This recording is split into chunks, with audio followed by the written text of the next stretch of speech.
Good morning, people of God. Can you hear me? Yes. All right. It is good to be together, gathering in person and with the help of technology. It is good to be together on a holiday weekend as we turn from the delights of summer to the cozy joys of fall. Let's take in all this goodness.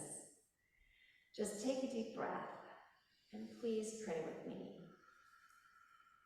May the words of my mouth and the meditations of our hearts be acceptable in your sight, our rock and our redeemer. Amen. What a time we are living in right here, right now. Hurricanes and war, fires and famine. Although we here in Seattle have had a beautiful summer, our neighbors near and far are not so lucky. Extreme heat, devastating floods, ravaging fires. Everywhere we look, there are communities devastated by climate disaster. COVID is rising again. Housing insecurity and homelessness are the everyday reality for so many. Every week there are new stories of gun violence. And as we read the news, either our hearts are broken again, or we just go numb to the news.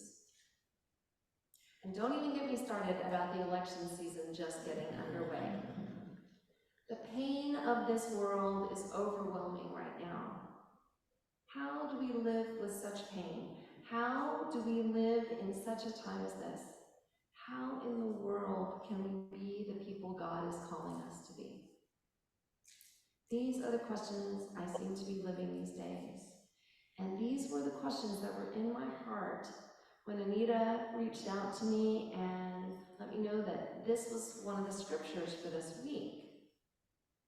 Now, I don't expect to read a scripture and find a prescription for how to live. None of that, 10 easy things to a good life from my scripture readings. And I don't really read the scripture expecting answers to my questions, certainly not simplistic answers to my questions. And yet,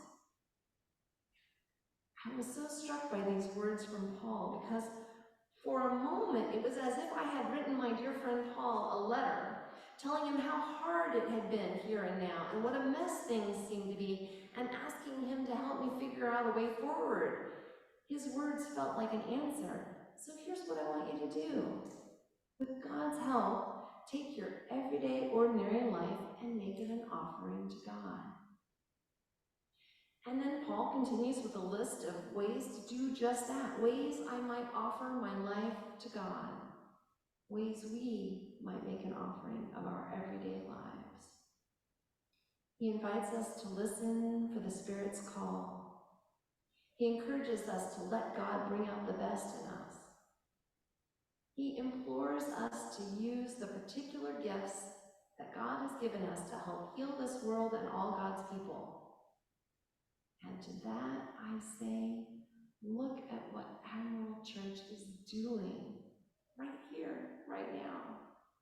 For I am so moved when I look at the ways you as a community have been discerning the way forward, the way you have let God bring out the best in you, growing your courage, your compassion, your generosity.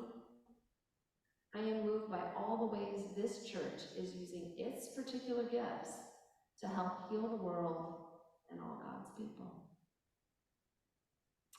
In this morning scripture, Paul tells us to double down on love, to love extravagantly, to love fiercely, and I know we must.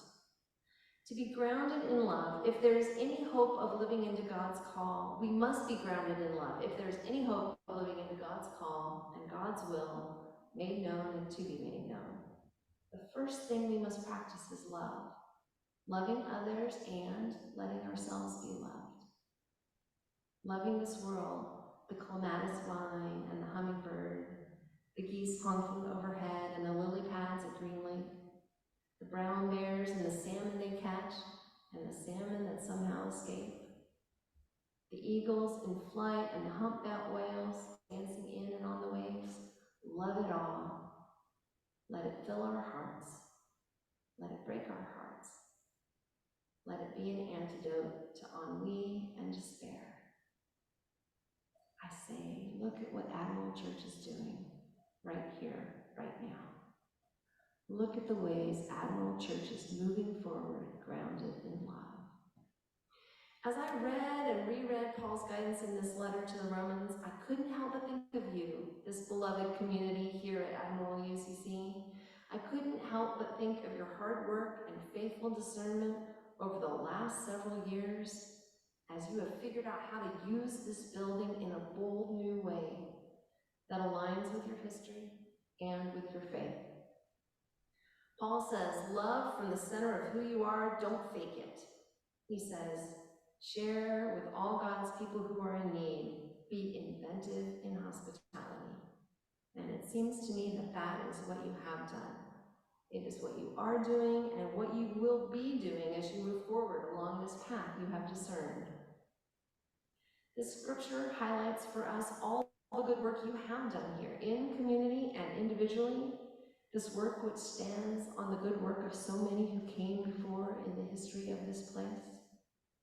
But the scripture can also shine a light on your path forward, I think.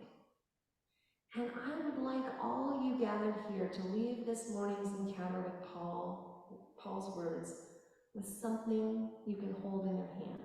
I would like you to go from this place encouraged in the work ahead, your tool belts full of practices to see you through the next part of the work. I don't know how much longer it will take for your vision and your plans to become a reality, but here are some words from Paul to take with you as you continue on the path. Paul says, don't burn out.